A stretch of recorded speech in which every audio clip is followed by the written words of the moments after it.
Padre, te damos gracias por la oportunidad que nos das en esta noche de poder abrir tu palabra, Señor. Gracias por tu misericordia, Dios, por tu bondad. Gracias porque nos permites, Señor, tener este tiempo para poder meditar en lo que dice tu palabra, Señor. Por favor, te pedimos que por amor a tu nombre tengas misericordia de nosotros, Señor. Que te compadezcas de nuestras vidas y nos hables, Señor. Te rogamos, por favor, que nos abras el entendimiento, que nos permitas mirar más allá, Señor, de lo que nuestros ojos, de nuestra mente puede llegar a pensar y a ver, Señor. Te rogamos que nos permitas, Espíritu Santo, conocer al Padre, conocer al Hijo y conocerte a ti, el único Dios verdadero. Te lo pedimos en esta hora, Señor. Habla, Señor, a tu pueblo. Abre los oídos, Dios. Permítenos estudiar tu palabra, Señor, y guardarla en nuestro corazón.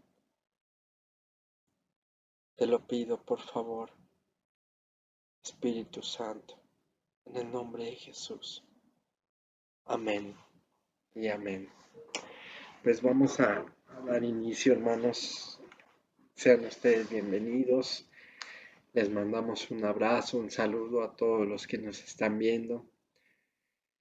El día de hoy vamos a continuar con la serie de estudios que hemos estado viendo en la Confesión de Westminster. Hoy toca ver el pacto de Dios con el ser humano, con el hombre. Y quisiéramos empezar de una vez para no tomarnos más tiempo. Dice la Confesión de Westminster: la distancia entre Dios y la criatura es tan grande que aun cuando las criaturas racionales le deben obediencia como su creador, éstas nunca podrán haber logrado las recompensas de la vida a no ser que, a no ser, a no ser por alguna condescendencia voluntaria por parte de Dios.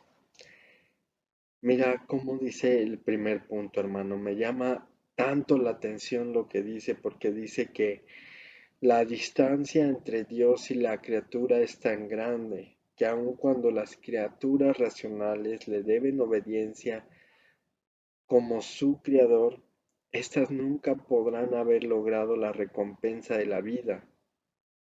Hermano, vamos a hacer una pausa allí.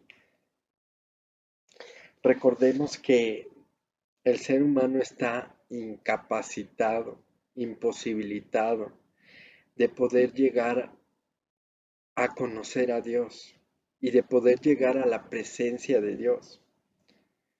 ¿Esto por qué es así? Es por causa del pecado, hermano. Es por causa de la maldad que hay en cada hombre dentro de su corazón. Es por causa del pecado que habita en cada ser humano. Y es por causa de la caída que hemos tenido y que hemos venido arrastrando desde nuestros padres, nuestros primeros padres, Adán y Eva. Y desde entonces nosotros, los seres humanos, venimos arrastrando esa naturaleza de maldad, de pecado. Y venimos teniendo esto encima, hermanos. Y por causa del pecado nosotros estamos distanciados, estamos apartados, estamos alejados, estamos contrarios a la presencia de Dios. Por eso si nos pusiéramos a pensar en este momento cuán grande es la distancia, hermano, entre el hombre y Dios, es infinita. Porque cuenta desde el pecado de Adán hasta el último. pecado del hombre que exista en esta tierra. Es una distancia enorme. Ujú. Y dice que aun cuando nosotros quisiéramos, le debiéramos obediencia a Dios como nuestro Creador, hermano, eso ya nos deja ver mucho, hermano, mucho, porque Dios es digno de que se le obedezca, hermano. Nosotros deberíamos de estar agradecidos con Dios por el hecho de habernos creado, por el hecho de habernos formado, por el hecho de haber tenido misericordia de cada uno de nosotros, hermano.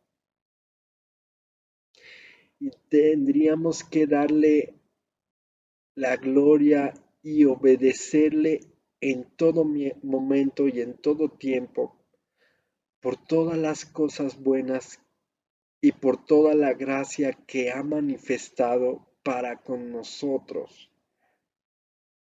Sin embargo, estamos imposibilitados a causa del pecado, a causa de la maldad, a causa de la caída del ser humano. Estamos imposibilitados de obedecer a Dios. Ujú. Nosotros, los seres humanos, nunca podríamos haber logrado la recompensa de la vida a no ser que fuera por la voluntad de Dios. Hermano, ¿qué quiere decir esto? Nosotros jamás hubiéramos podido haber llegado a Dios. Jamás el ser humano puede alcanzar por su propia fuerza, por sus propios méritos, la misericordia de Dios.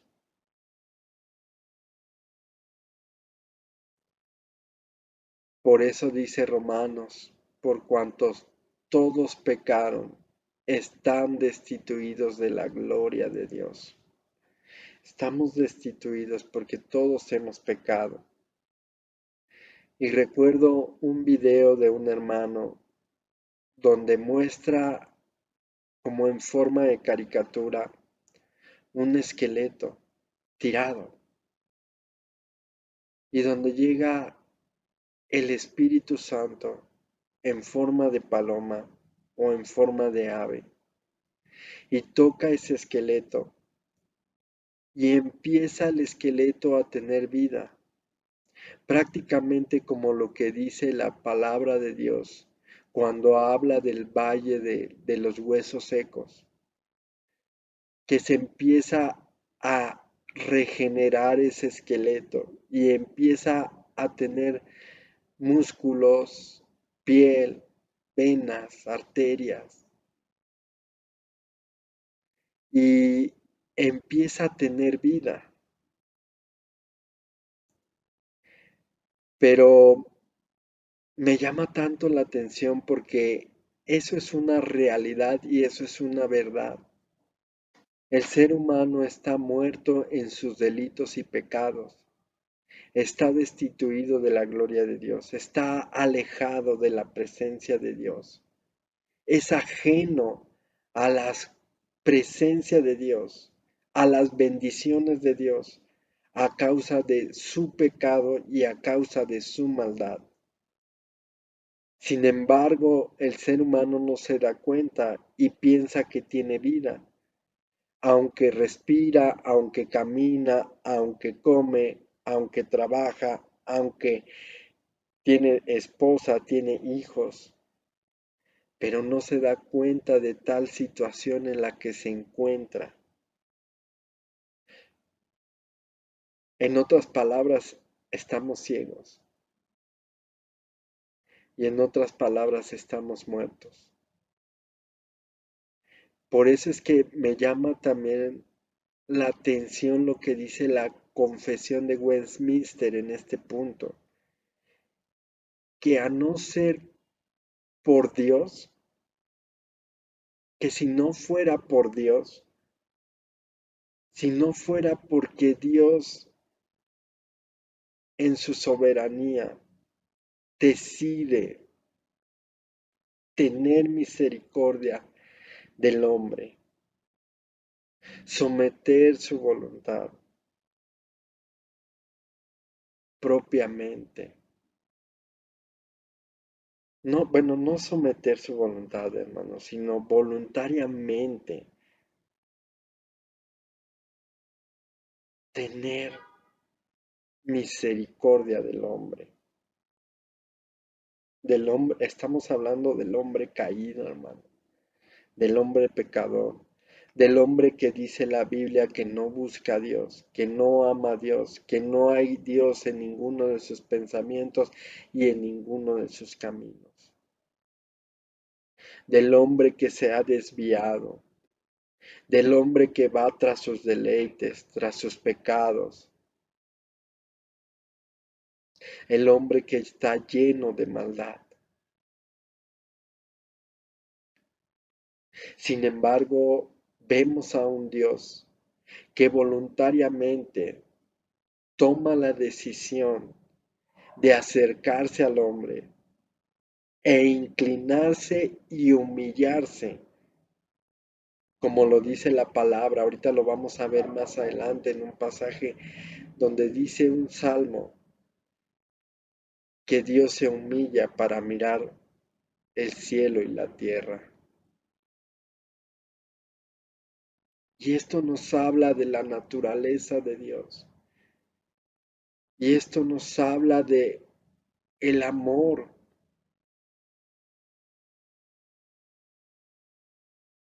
del amor propio de Dios. Digo propio porque vemos o vimos el domingo pasado que el ser humano no es digno de, de amar, porque no hay nada bueno en él. Sin embargo, por su naturaleza, Dios decide amarlo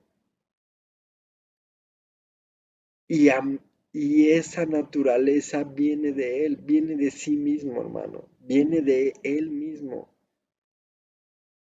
Por amor a sí mismo, decide Dios hacer un pacto con el hombre.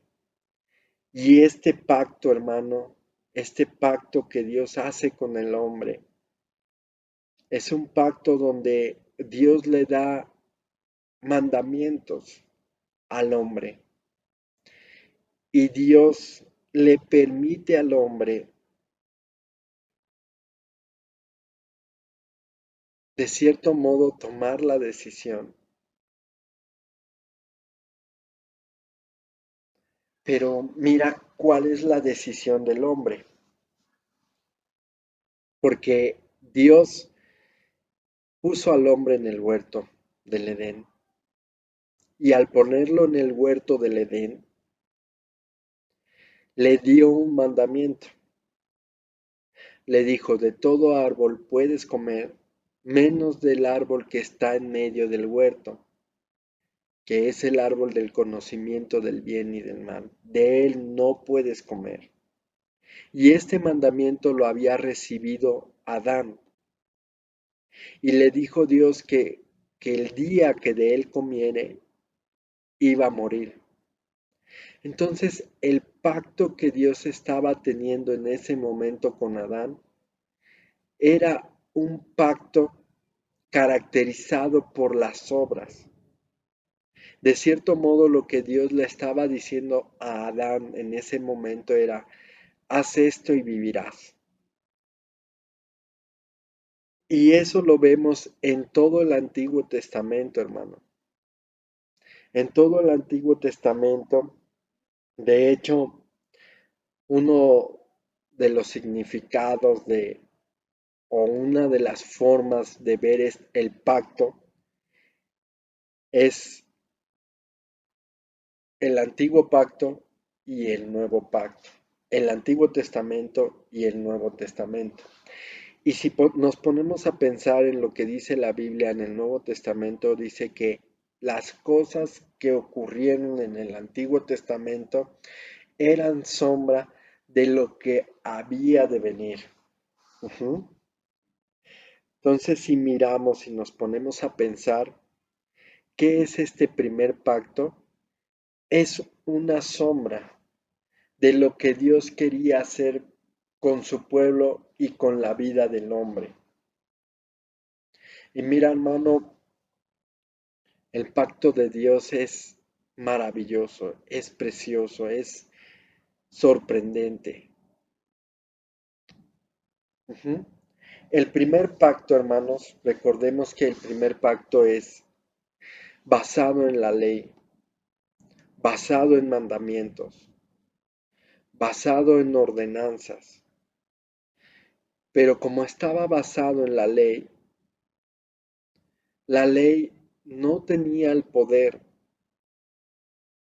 de poder hacer que el hombre cumpliera la ley al pie de la letra. Sin embargo, lo que dice la palabra es que la ley mostraba al hombre el pecado y el pecado se enseñoreaba del hombre y lo esclavizaba aún más.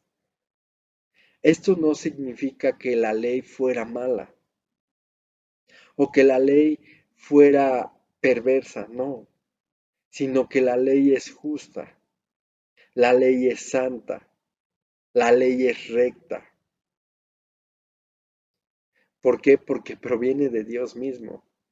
Fue Dios quien dio la ley. Y si miramos que la ley es buena y es agradable y es perfecta, porque finalmente es la voluntad de Dios. Finalmente es la voluntad de Dios. Y finalmente el obedecer la ley trae un beneficio. Y el desobedecer la ley trae una consecuencia. Y eso lo podemos ver claramente en la palabra de Dios. Lo podemos ver en Levítico 26, donde habla de las bendiciones por obedecer los mandamientos y todas las cosas malas que ocurren por desobedecer la palabra de Dios. Entonces, hermano, si nos ponemos a pensar un poco acerca de este pacto que hace Dios con los hombres, es un pacto maravilloso, hermano, porque en primera instancia deja ver Dios en su palabra que nosotros no podemos obedecer, que nosotros no podemos alcanzar a cumplir toda la ley al pie de la letra. Pero Dios ha traído a alguien que sí pudo cumplirla. No me voy a adelantar, no me quiero adelantar, pero trajo un fiador que cumplió la ley al pie de la letra. Ujú. Entonces, miramos que estamos imposibilitados de obedecer a Dios. Y por más que nosotros hubiéramos haber querido alcanzar la recompensa de la vida, si no fuera por Dios, no se podría. E inclusive, hermano, vamos a leer cómo es que, que hay algunos pasajes en la Biblia, hermano, donde nos deja ver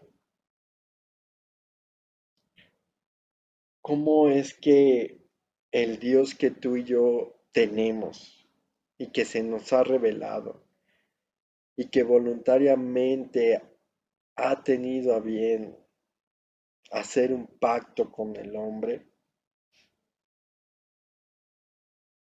no necesitaría nada de nosotros, hermano.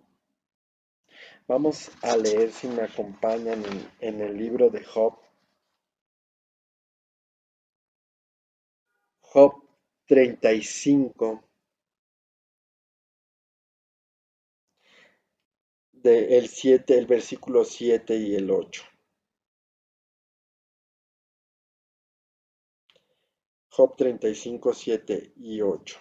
Lo voy a leer en dos versiones. Primero en la Reina Valera y después en la Nueva Traducción Viviente. Dice, si eres justo, ¿qué le darás a él? ¿O qué recibirá tu mano? Al hombre como tú dañará tu impiedad, y al Hijo del Hombre aprovechará tu justicia. Voy a leerlo en la Nueva Traducción Viviente. Si eres bueno, ¿es algún gran regalo para él? ¿Qué podrás darle tú? No, tus pecados afectan únicamente a personas como tú, y tus buenas acciones afectan solo a seres humanos. Mira qué tremendo, hermano, porque dice que nuestros pecados afectan solamente a personas mortales, a personas débiles, a personas llenas de maldad. A Dios no le afecta en nada nuestro pecado. A Dios no le afecta en nada cada acto que nosotros cometemos, hermano. Él sigue siendo santo. Él sigue siendo justo.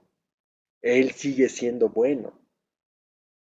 Él sigue siendo sumamente amoroso.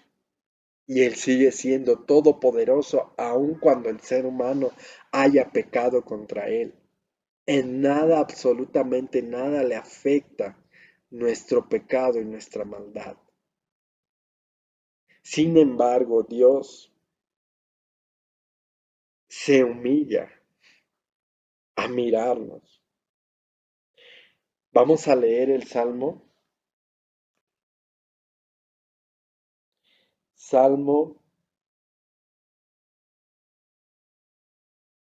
113.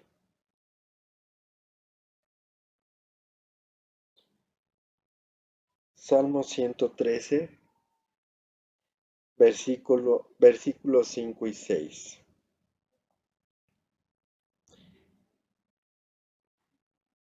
Dice, ¿quién como el Señor? ¿Quién como Jehová nuestro Dios, que se sienta en las alturas, que se humilla a mirar en el cielo y en la tierra? Qué tremendo, hermano. Voy a leerlo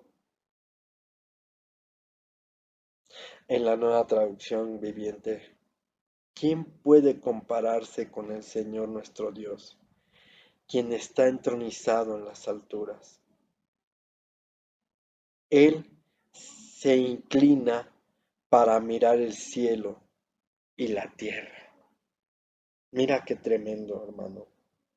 Dios está en su trono y Dios no tiene necesidad de nada, hermano. Él es suficiente en todo, hermano. Él no tiene necesidad de haber creado al mundo, como muchas veces se piensa que en algunos lugares que Dios creó al hombre porque necesitaba crearlo y necesitaba tener a alguien. No, Dios era suficiente mucho antes de que el todo fuera creado. Y es suficiente y no necesita de nada ni de nadie. Por eso es que su amigo de Job le hacía esa pregunta. O sea, ¿en qué le afecta o qué le puedes dar a Dios? Nada, porque de él es todo. Él tan solo abre su boca y las cosas ocurren.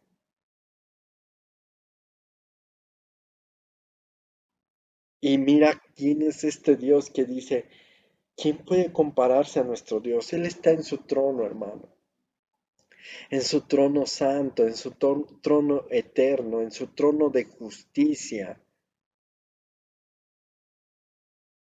en su armonía, en perfección con el Padre, el Hijo y el Espíritu Santo. Sin embargo, dice el Salmo, ¿quién puede compararse con el Señor nuestro Dios, quien está entronizado? Y mira, hermano, si te pones a pensar en lo que dice Filipenses, en la forma que se humilló Cristo, él sí tenía algo que perder, hermano. Él se humilló hasta lo sumo y fue exaltado hasta lo sumo. Fue una humillación total la de nuestro Dios, la de nuestro Señor Jesús, al venir a la tierra, dejar su trono, dejar su gloria, dejar su poder y venir a este mundo y manifestarse como hombre. Ese es un gran misterio, hermano, que aún nuestra mente no alcanza a comprender. La magnitud de tal humillación de parte de nuestro Dios al venir a la tierra y hacerse hombre y habitar entre nosotros.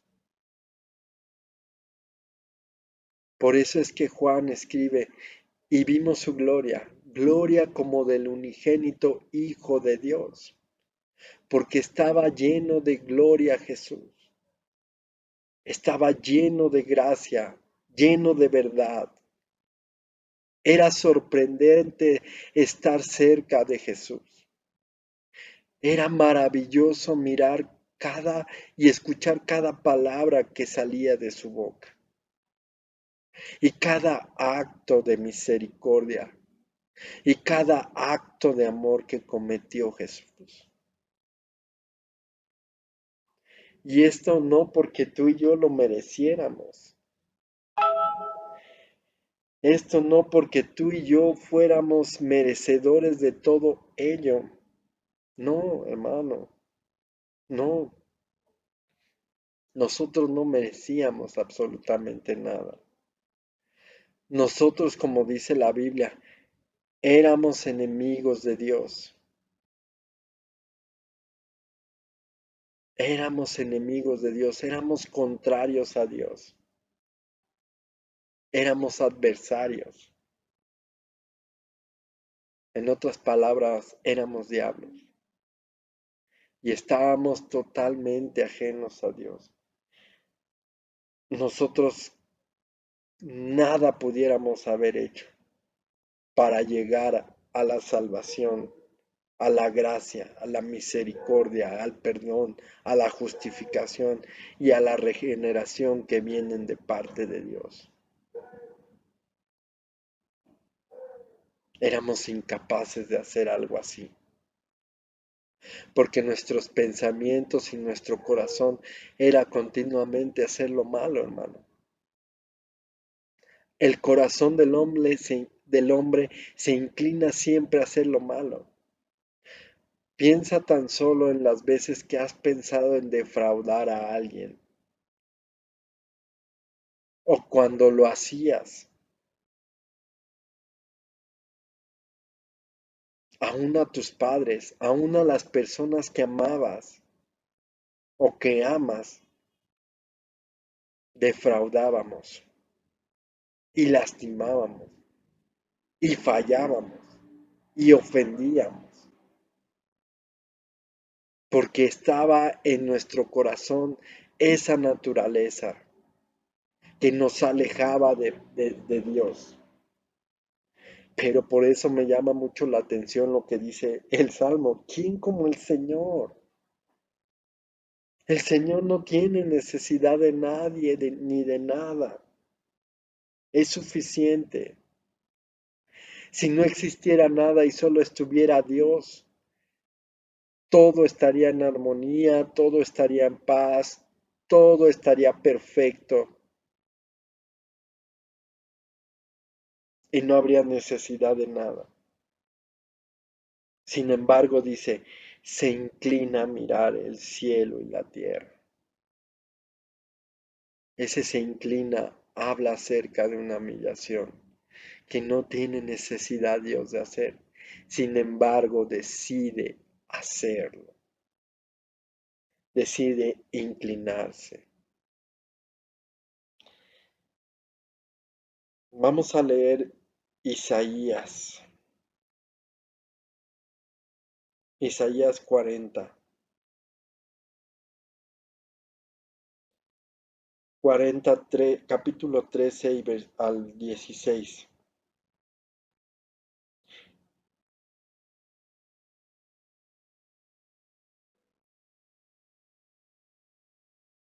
Dice, ¿quién?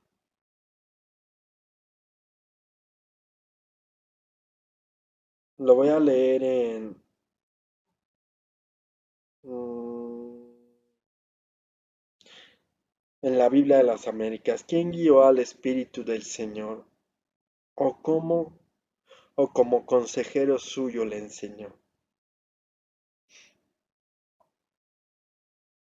¿A quién pidió consejo y quién le dio entendimiento? ¿Quién le instruyó en la senda de la justicia? ¿Le enseñó conocimiento y le mostró el camino de la inteligencia? He aquí las naciones no son como gota en un cubo, y son estimadas como grano de polvo en balanza. He aquí, él levanta las islas como a polvo fino. El Líbano no basta para el fuego, ni bastan sus bestias para el holocausto. En otras palabras, no somos nada delante del Señor. Y todavía nosotros pudiéramos pensar o pudiéramos imaginar, pudiéramos tener el concepto de que somos merecedores de algo. Pero la palabra de Dios es clara y nos enseña que no hay nadie quien le pueda dar consejo a Dios, porque nuestros consejos serían como necedad delante de Él, porque su sabiduría es incomprensible e inalcanzable, hermano, de tal manera que decidió que su pueblo Israel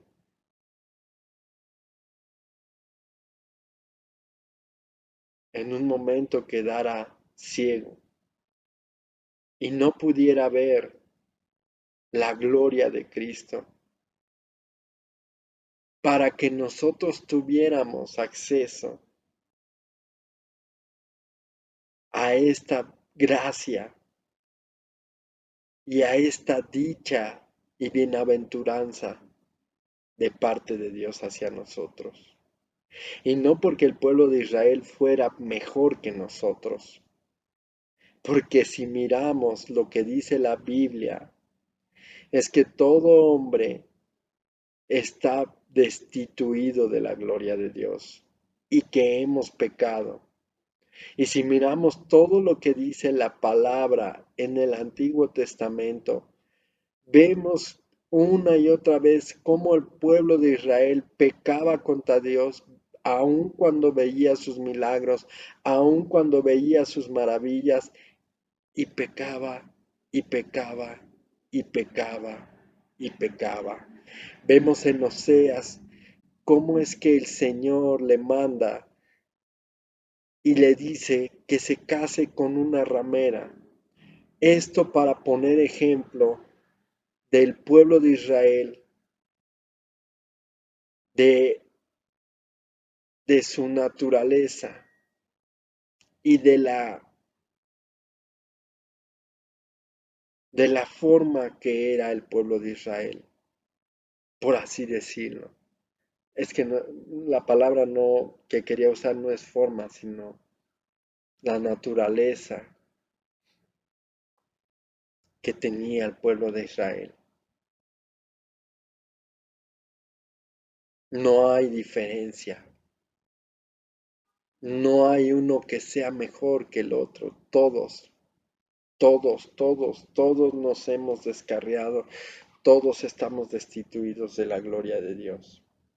Sin embargo, Dios se humilla y se humilló.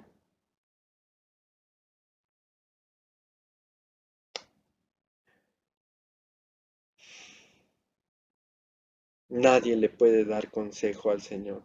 Hay un canto inclusive de unos hermanos de la iglesia de la IBI se llama, que me gusta mucho y dice, ¿quién le dio consejo al Señor tomado de este pasaje? Y habla de cómo contemplar a Dios que está en su trono. Y dice ese canto, vengan y adórenle, porque nadie es como Él.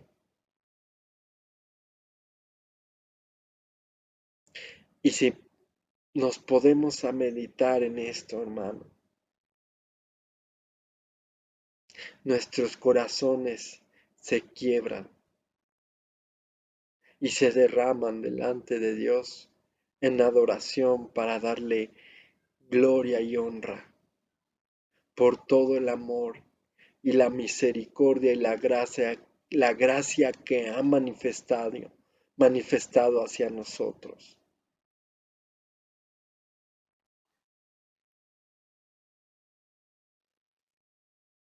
Y esto es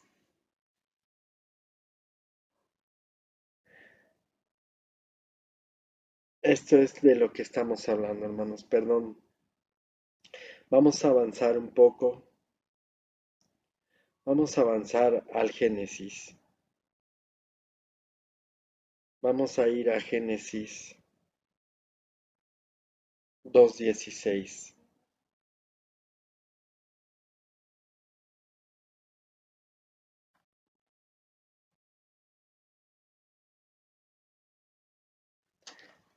Génesis 2:16. Perdón, hermanos, que estaba usando mi celular, pero ya ven que de repente se traban.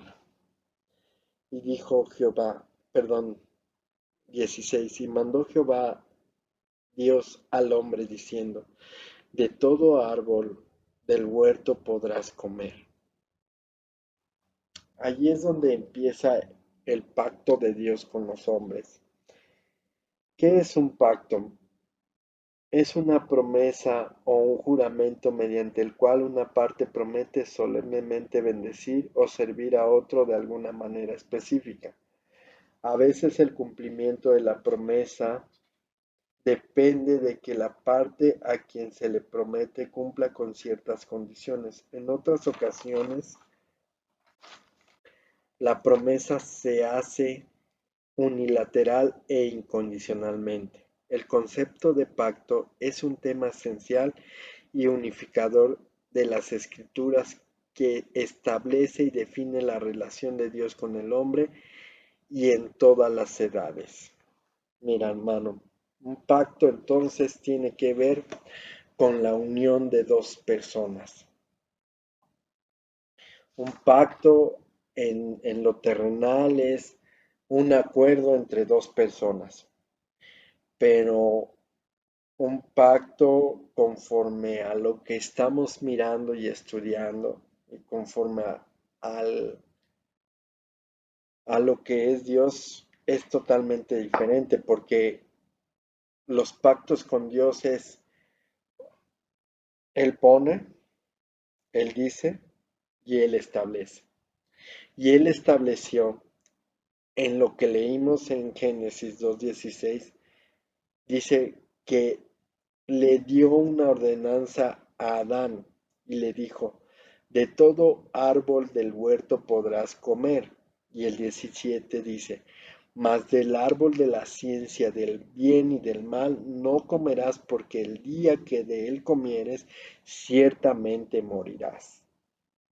Dios estaba estableciendo con el hombre este pacto.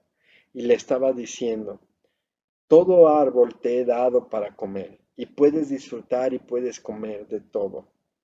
Mas del árbol de la ciencia del bien y del mal no comerás, porque el día que de él comieres, morirás.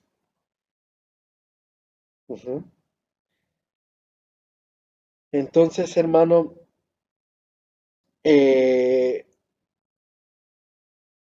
Dios establece este pacto con el hombre. Dios lo dispone así. Ujú.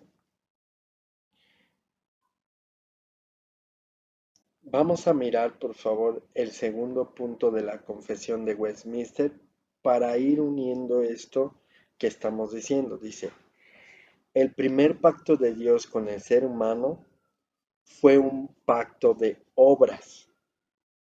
Y vemos claramente en lo que acabamos de leer precisamente esto, hermanos, que era un pacto de obras. ¿Por qué de obras? Porque Dios le dijo, si tú haces esto, vivirás, parafraseando. Pero si tú haces esto otro, morirás. Entonces era un pacto, un acuerdo que Dios hacía con el hombre, como lo dijimos, un Dios establece esto para el hombre y dice, si haces esto, morirás. Ujú. Y este acto, hermano, le garantizaba la vida a Adán, como dice la confesión de Westminster, en el cual se garantizaba la vida a Adán y en él a sus descendientes a cambio de una obediencia perfecta y personal. Mira qué tremendo, hermano. O sea, el primer pacto de Dios con el ser humano fue de obras, pero no fue un pacto defectuoso. ¿Por qué, hermano? Porque muchas veces nosotros podemos pensar, pues, qué chiste, ¿no? Si era de obras, pues nadie podía, llevarlo a cabo. Nadie podía cumplir con ese pacto y la verdad es que sí, nadie podía cumplir con el pacto. Pero Dios, en su soberanía y en su sabiduría,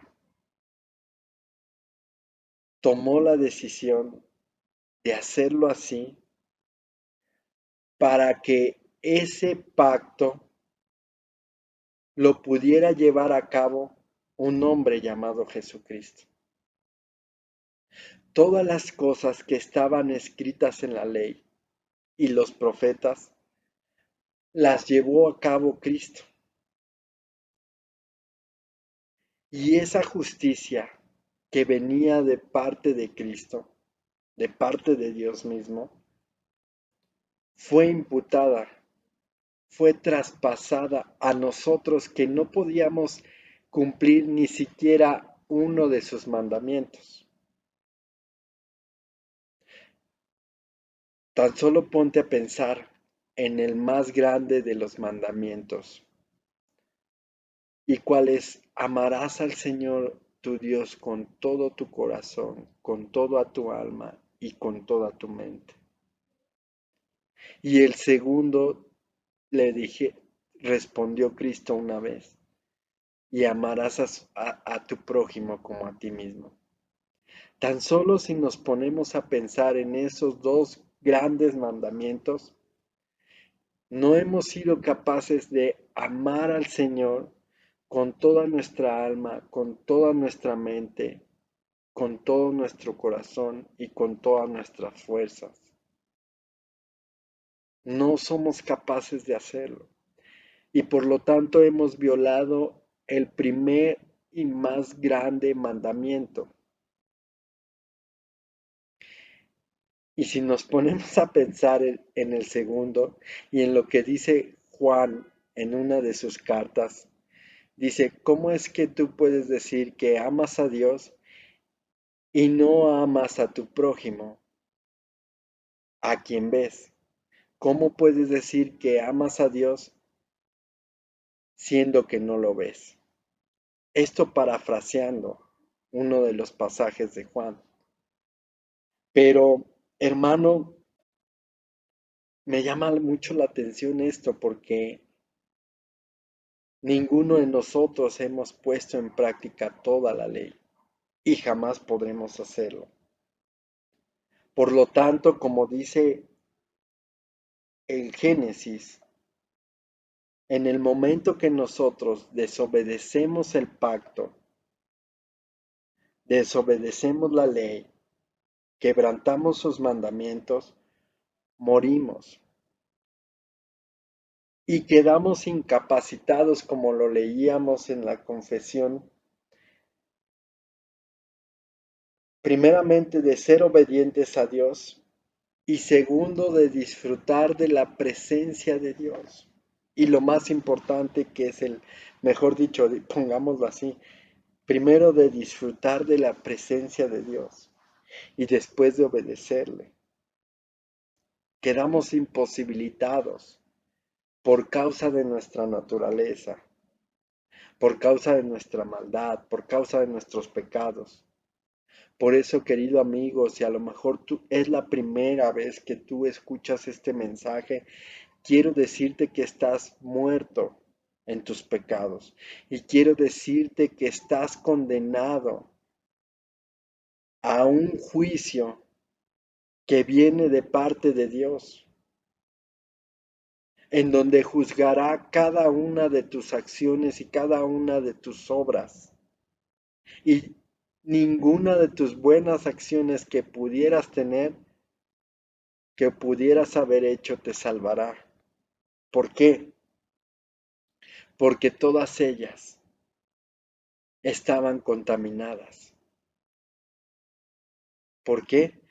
Porque el ser humano tiene un corazón lleno de maldad, lleno de malicia, lleno de pecado, lleno de adulterio, lleno de robos, lleno de homicidios, lleno de fornicaciones. Tal vez tú dijeras, yo nunca he matado a alguien, pero con el hecho de haber mm, hablado o haber expresado algo malo acerca de alguien, dice la Biblia que ya cometiste homicidio. Dirás, es que yo también he sido fiel a mi esposa o a mi esposo. Dice la Biblia que cualquiera que haya deseado en su corazón a un hombre o a una mujer, lo hace adulterio, ha cometido adulterio.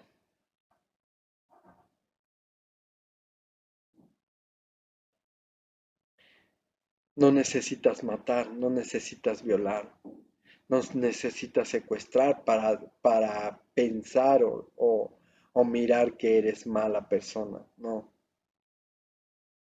tan solo piensa todas las veces que has adulterado en tu corazón, todas las veces que has insultado a alguien y lo has matado con tus palabras, todas las veces que has engañado, todas las veces que has dado falso testimonio contra alguien más, todas las veces que has pecado contra Dios, todas las veces que tuviste oportunidad de obedecer a Dios y no lo hiciste,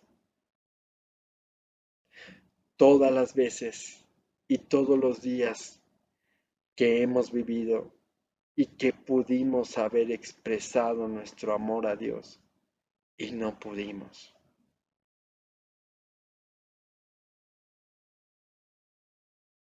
Somos culpables delante de Dios. Y la sentencia que nosotros tenemos es el lago de fuego. el infierno y está destinado para el diablo y las huestes espirituales, pero también para aquellos que han transgredido la ley de Dios. Pero tenemos una buena noticia para ti. Y la buena noticia es que alguien vino a dar su vida por ti, a pagar el precio, a derramar su sangre. Alguien justo murió por los injustos. Alguien que nunca cometió pecado. Alguien que nunca hizo un acto de maldad. Alguien que siempre hizo lo bueno delante de Dios. Y alguien que siempre hizo buenas obras en esta tierra.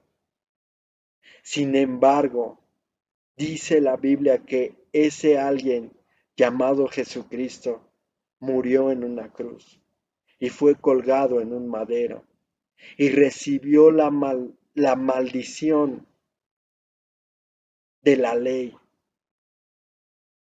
porque la ley dice que todo aquel que no obedezca la ley y que no cumpla la ley está maldito.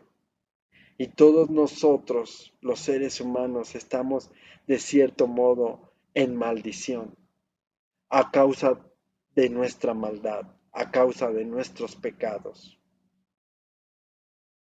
Sin embargo, Jesús murió en una cruz y fue colgado en un madero como un ladrón, como un malhechor, y fue condenado a muerte, aun cuando no lo merecía. Pero este Jesús llevó en su cuerpo el castigo que tú y yo merecíamos. Dice la Biblia que Él se hizo maldición por nosotros. ¿Por qué? Porque la maldición de la ley, por no obedecerla, por la maldad de los hombres, su cuerpo, su ser entero se llenó de maldad, se llenó del pecado y Él llevó nuestros dolores, sufrió nuestros dolores y murió por ti. Murió para darte salvación. Murió para que tú seas justificado por medio de Él, por medio de la sangre que Él derramó. Tus pecados sean perdonados. Y la deuda que tú tienes delante de la ley de Dios y delante de Dios sea pagada por medio de Él. Esa es la única forma en que tú puedes llegar al reino de los cielos, en que tú puedes llegar al un día a estar con Dios para siempre. Es mentira que cuando uno muere, todas las obras que hayas hecho van a darte acceso al reino de Dios. Es mentira que hay un purgatorio donde las almas que no fueron tan malas serán purificadas y podrán entrar al reino de Dios. Es mentira. Eso no viene en la Biblia. Eso no existe en la Biblia, en la palabra de Dios. La Biblia habla de un juicio que viene de parte de Dios hacia la maldad, hacia la humanidad. La Biblia habla acerca de Jesús y su sacrificio hecho por los hombres. Y la Biblia habla acerca de la justificación por tus pecados y acerca de un regalo que Dios da, que es la vida eterna. Pero primeramente debes de saber que eres culpable y que estás destinado al lago de fuego, pero que Dios ha dado a su único Hijo para que si tú crees en Él, no te pierdas, sino tengas vida eterna, y tus pecados sean perdonados, sean borrados y sean quitados, y tú seas justificado, y entonces puedas recibir el regalo que Dios tiene para ti.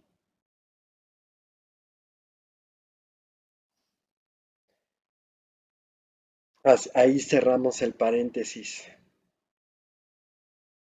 Y si hoy Dios ha hablado a tu corazón, ven a Cristo, confiesa tus pecados, corre a Él, pídele perdón y pídele que te dé la oportunidad de estar un día con Él y para siempre. Y queridos hermanos, pues vamos a parar un poco allí. Hay muchos versículos y pasajes que vamos a mirar más adelante, pero ya lo verán con mi hermano Isra y nuestro pastor Toñito. Esperamos en Dios que esto haya sido de bendición para ti. Y si hoy tocó tu corazón el Señor y has creído en Jesús como tu Señor y Salvador y has confesado tus pecados, te invitamos a que te sigas conectando por medio de las redes sociales. Tenemos una página de Facebook que puedes encontrar como Iglesia Bíblica de Jesucristo, CVV, y puedes darle like o puedes darle o, que te, o seguir y puedes ver las transmisiones en vivo del culto. El día domingo a las 12 del día nos estamos conectando para escuchar la palabra de Dios y te invitamos. Y a ustedes, hermanos, que ya son miembros del cuerpo de Cristo, que ya hemos sido justificados, los invitamos a seguirse cuidando, a no salir de casa al menos que sea necesario, a tomar las medidas sanitarias, lavarse las manos frecuentemente y a estar principalmente orando y leyendo la palabra de Dios y alimentándonos. Y como dice la misma Biblia y nos enseña que no nos dejemos de congregar como muchos tienen por costumbre, que así nosotros tengamos ese deseo, ese anhelo por seguirnos congregando. No te olvides que el día sábado hay también enseñanza por el canal de YouTube. También lo puedes buscar, hermano, o quien quiera que lo esté viendo, si es la primera vez que lo ves. Puedes buscar la página en YouTube, igual Iglesia Bíblica de Jesucristo, C de casa, VV, y puedes mirar las prédicas y la enseñanza que se transmite el día sábado. Me parece, si no mal recuerdo, días de la gracia. Perdón, hermano, lo voy a ver porque se me fue como dice exactamente. Pero ahorita lo checamos. Mm, Es días de la gracia. El sábado a las 3 p.m., hermanos. Entonces, sigamos conectados, no olvidemos que hay grupos de WhatsApp donde podemos eh, expresar nuestras necesidades, nuestras peticiones y como hermanos estar orando unos por otros, hermano. Quisiera orar con ustedes, quisiera agradecerle a Dios por este tiempo, por su palabra. Cerremos nuestros ojos. Padre, en el nombre de Jesús, te damos gracias, Señor, porque eres bueno, porque eres grande y maravilloso, Señor. Gracias, Padre, porque nos permites estudiar esta palabra, estudiar este mensaje, Señor. Gracias, Señor. Si hubiera alguno que hoy es la primera vez que escucha de ti, te pedimos, Señor, que tengas misericordia por amor a tu nombre, Señor, y lo lleves, Espíritu Santo, al arrepentimiento y a la conversión genuina en su corazón,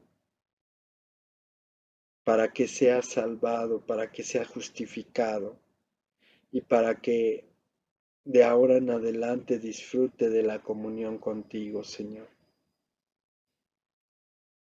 En el nombre de Jesús te lo pedimos y te damos muchas gracias.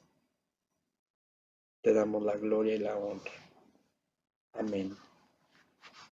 Y amén. Nos vemos pronto, hermanos. Maranata.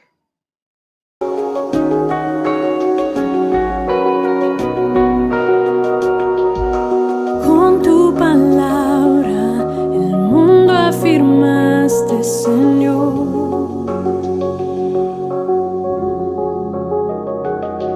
Tu aliento de vida del polvo la humanidad formó. Despliegas tu nombre y gloria en toda la creación. Oh, Santo Dios, Santo Dios.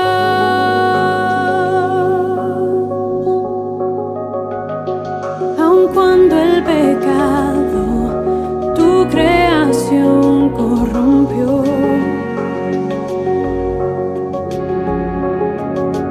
en tu fidelidad nos prometiste redención.